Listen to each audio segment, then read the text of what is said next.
তো এটা হচ্ছে আমাদের জিডিএমওর অর্ডার, এবং আমরা চলো দেখে নিই যে কি কি বলা আছে আমাদের রিক্রুটমেন্ট যে অর্ডার দিয়েছে পোস্টিং সেটাতে।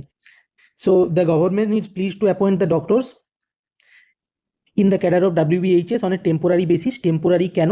কারণ 3 বছর চাকরি করলে তারপরে সার্ভিস কনফার্মেশন হয়, ততদিন অবধি এটা টেম্পোরারি পোস্ট থাকে। Is hereby posted to the places mentioned against their respective name. The services of the appointees shall be liable to termination if any adverse finding emerge during subsequent verification of their accreditance by the competent authority. মানে police ভেরিফিকেশনের সময় যদি কোনো তোমার নামে case আসে বা যদি কোনো ফলস ইনফরমেশন তুমি দিয়েছো প্রমাণ হয়, তাহলে তোমার চাকরিটা টার্মিনেট হবে। Appointees shall be liable to be transfer to any station within West Bengal. তোমাকে ওই পশ্চিমবঙ্গের ভিতরে যে কোনো জায়গায় যখন খুশি ট্রান্সফার করতে পারে ওয়েস্ট বেঙ্গল গভর্নমেন্ট। তো যারা যারা কাউন্সিলিংয়ের দাবি করছো, যারা যারা বলছো আমার বাড়ির থেকে এত দূরে পোস্টিং দিয়েছে, র্যান্ডাম পোস্টিং দিয়েছে, এই পয়েন্টটা ভালো করে দেখে নিও। র্যান্ডাম পোস্টিং দিয়েছে এবং আরও যে কোনো দিন যে কোনো জায়গায় পোস্টিং র্যান্ডামলি দিতে পারে, এটা গভর্নমেন্টের অধিকার আছে। এবারে 4 নম্বর পয়েন্ট, তোমাকে পে ম্যাট্রিক্স লেভেল 16 দেওয়া হবে, মানে 56,100 বেসিক পে, এবং তার সেটা যে তোমার প্রমোশনের সাথে সাথে আস্তে আস্তে অ্যানুয়াল বাড়বে বেসিক পেটা, কিন্তু এখন 56,100। এবং তার সাথে যে যে অ্যালাউয়েন্সগুলো পাও ডাব্লিউবিএইচএস অফিসাররা যে যে অ্যালাউয়েন্স পায়, তুমিও সেই সেই অ্যালাউয়েন্সগুলো পাবে। The appointees shall be governed by the terms and conditions applicable to officers of WBHS and shall perform their duties as may be assigned to them by the competent authority from time to time in addition to the duties attached to the post which they are appointed. এর পাতি কথায় মানে হচ্ছে তোমার যে authority, তো আমাদের মানে ইমিডিয়েট অথরিটি হচ্ছে বিএমওইচ বা তার উপরের অথরিটি হচ্ছে সিএমওইচ।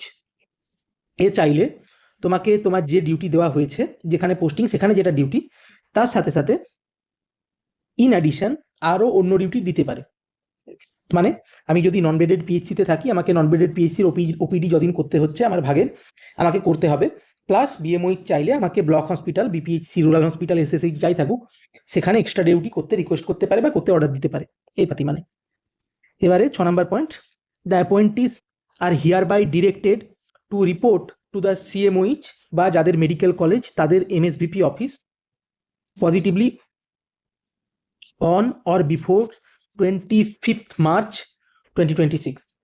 জাস্ট এটুকুই বলেছে, আমরা সিএমওইচ বা সুপারের কাছে গিয়ে রিপোর্ট করব, আর কিচ্ছু বলেনি।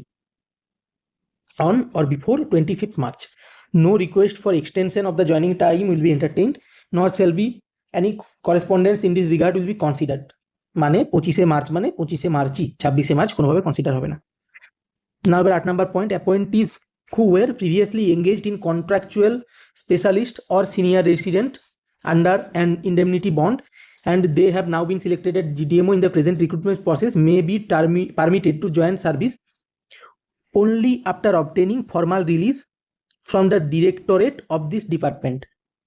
মানে ডিরেক্টরেট অফ হেলথ সার্ভিসেসের পারমিশন পাওয়ার পরেই যারা এসআর আছো বা যারা স্পেশালিস্ট এমও কন্ট্রাকচুয়াল অন্য কোথাও করছো under West Bengal health department, তো তারা ডিএইচএস এর পারমিশন পেলে ওই পোস্টটা এসআর বা কন্ট্রাকচুয়াল স্পেশালিস্টের পোস্টটা টার্মিনেট হবে। সেই টার্মিনেট হলে তার ওই ডকুমেন্ট নিয়ে তুমি নতুন এই জিডিএমওর পোস্টের জন্য সিএমওইচ অফিসে দেখা করবে, তার আগে নয়। ফলে তোমাদেরকে আগে রিকোয়েস্ট করতে হবে ছাড়ার, ডিএইচএস অ্যাপ্রুভ করবেন, তারপরে তোমরা সিএমওইচ অফিস যাবে। However, their professional and educational document retained by the department shall be released only upon the completion of the actual service period stipulated under the bond। মানে যারা SR থাকে তাদের যেরকম 3 বছরের বন্ড থাকে, তারপরে ডকুমেন্ট রিলিজ হয়। একইভাবে যারা এসআর ছিলে রিজাইন করে এখানে জয়েন করছো, যাদের সাপোজ 1 বছর প্লাস ওখানে হয়ে গেছে, তাহলে আরও 2 বছর জিডিএমও করার পরে তোমরা মানে ডকুমেন্ট পাবে। যাদের 1 বছরও হয়নি, ফার্স্ট ইয়ার এসআরসি ঢুকেছো, আজকেই নোটিশ বেরিয়েছে বা ঢুকবে, তোমরা যদি জিডিএমও করো তাহলে তোমাদের 3 বছর জিডিএমও করার পরে কিন্তু ডকুমেন্ট রিলিজ হবে।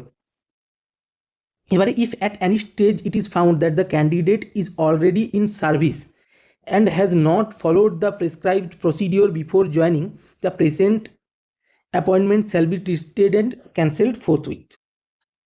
মানে এই যে প্রসেসটা বললাম, যারা কন্ট্রাকচুয়াল স্পেশালিস্ট, সিনিয়র রেসিডেন্ট বা আমাদের ক্ষেত্রে যারা কন্ট্রাকচুয়াল জিডিএমও বা অন্যান্য ডাব্লিউবিপিএসসিএমও হেনা তেনা যাই করো আন্ডার ওয়েস্ট বেঙ্গল গভর্নমেন্ট, তোমরা যদি ওই কাজটা না ছেড়ে, ওই কাজে এখনো আছো সার্ভিসে, তার সাথে ওটা না ছেড়েই যদি তুমি ওখান থেকে অ্যাবসকন্ড করে পালিয়ে এসে ওখানে সাথেও থেকে যেভাবে হোক যদি তুমি জিডিএমওতে ঢোকো এবং পরে সেটা প্রমাণিত হয়, তোমার জিডিএমওর যে জয়েনিং সেটা ক্যান্সেল হবে এবং তোমার ক্যান্ডিডেটেরও ক্যান্সেল হবে। The CMOH or MSVPs are requested to allow the appointees to join provisionally on the date of their reporting and to take the immediate steps to have the candidates medically examined by a duly constituted medical board and to permit them join duty subject to their being declared medically fit in terms of health directorates circular number এত। মানে আমরা CMOH অফিসে যাওয়ার পরে CMOH এর duty আমাদেরকে join করানো। আমরা কবে থেকে জয়েন হচ্ছি? প্রভিশনালি যে ডেটে আমরা গিয়ে ওখানে হাজির হচ্ছি, এক, তাহলে এই দিন আমরা জয়েন হয়ে গেলাম। এরপরে আমাদের মেডিকেল ফিটনেস টেস্ট হবে, সেটায় যদি কেউ ফেল করো সে বাদ, যদি কেউ পাস করো তাকে ডিউটি অ্যাসাইন করা হবে। এটা অ্যাসাইন হলে তুমি বিএমওইচ এর কাছে গিয়ে রিপোর্ট করবে। মানে যেটা দেখো স্পষ্টভাবে লেখা আছে সেটা হচ্ছে সিএমওইচ বা এমএসপিপির কাজ আমাদেরকে অ্যালাউ করা to join provisionally on the date of their reporting and to take the immediate steps to have the candidates medically examined. তার কাজ এক্সামিনেশন আমাদের করানো, কিন্তু ফার্স্ট কাজ প্রভিশনালি জয়েন করানো। মানে যদি কেউ কালকে যাও বা পরশু যাও বা সোমবার যাও, সেই দিন থেকেই তোমার প্রভিশনাল জয়েনিং হয়ে যাবে এবং সেই দিন থেকেই তোমার সার্ভিস শুরু হয়ে যাবে, নো ডাউট অ্যাবাউট দ্যাট। এইবারে a copy of the medical examination report should be forwarded to ADHS এত ফর রেকর্ড। সেটা ওনার কাজ, উনি বুঝবেন। একটা কপি আমাদের দেবে, সেটা নিয়ে আমরা বিএমওইচ অফিসে যাব। এবং কি কি জিনিস লাগবে আগে এটা শেষ করে নিয়ে দিয়ে বলছি। দে আর ফার্দার রিকোয়েস্টেড টু ভেরিফাই, দে মানে CMOH, prior to allowing the candidates to join, all original testimonials and certificates relating to educational qualification কি মাধ্যমিকের 3টে অ্যাডমিট মার্কশিট সার্টিফিকেট, উচ্চ মাধ্যমিকের 3টে মার্কশিট অ্যাডমিট সার্টিফিকেট, এমবিবিএস এর 4টা marksheet plus pass certificate, medical registration, reservation certificate, disability certificate if any, এইগুলো verify করা সিএমওইচ এর কাজ। তুমি যাবে, তোমার এই জিনিসগুলো চেক করবে, তারপরে তোমাকে প্রফেশনালি জয়েন ওই দিনই করিয়ে দেবে। Clear? The appointees who were previously instructed to submit 2 copies of the duly filled PVR form to the office of the undersigned, মানে health secretary, those who have not yet submitted the PVR must submit it to the CMOH or MSPP. যারা PVR দিয়ে দিয়েছো তাদের জন্য কিচ্ছু বলেনি। যারা দাওনি পিভিআর এখনো অবধি, কোনো কারণে ভেবেছিলে জয়েন করবে না, তাদেরকে কিন্তু পিভিআরটা 2টো কপি যেরকমভাবে আমরা দিয়েছি, পিভিআর একটা ভিডিও আছে দেখে নিও, সেইগুলো সিএমওইচ বা এমএসপিপি অফিসে জমা দিতে হবে at the time of joining. মানে আমরা অত কষ্ট করে স্বাস্থ্য ভবনে গিয়ে লাইন দিলাম বেকার। এবারে 12 নম্বর point, in the event of any advance finding related to verification in PVR and the requisite testimonials, the service of the officer shall be terminated forthwith. এই একই কথা, কোনো প্রবলেম থাকলে টার্মিনেটেড হবে service without issuance of any further notice. Should an officer be found to have submitted forged fraudulent document at a later date, he shall be subjected to departmental proceeding and a police FIR will be lodged against him or her.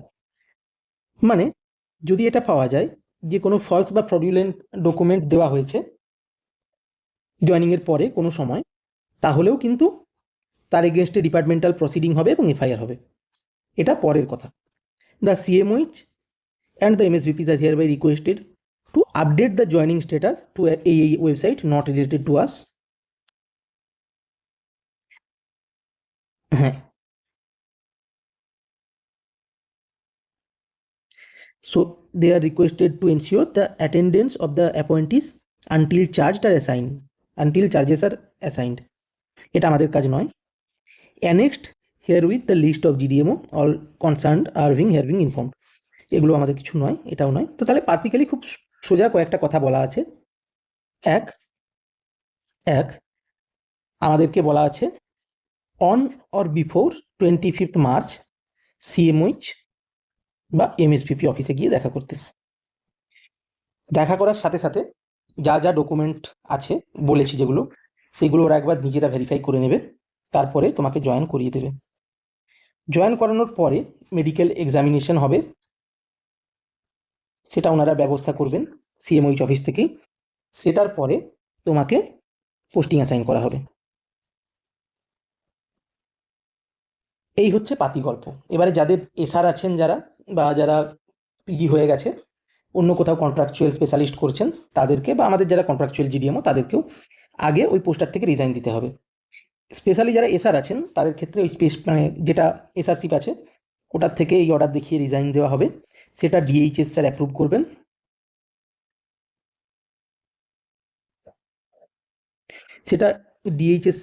করবেন। এবং তারপরে approve হয়ে গেলে তারপরে CMOH অফিসে আপনারা যাবেন। এই হচ্ছে পাতি গল্প, এর বাইরে কিচ্ছু লেখা নেই, শুধু এইটুকুই লেখা আছে। কোনো ডাউট থাকলে নিচে কমেন্টে করবেন।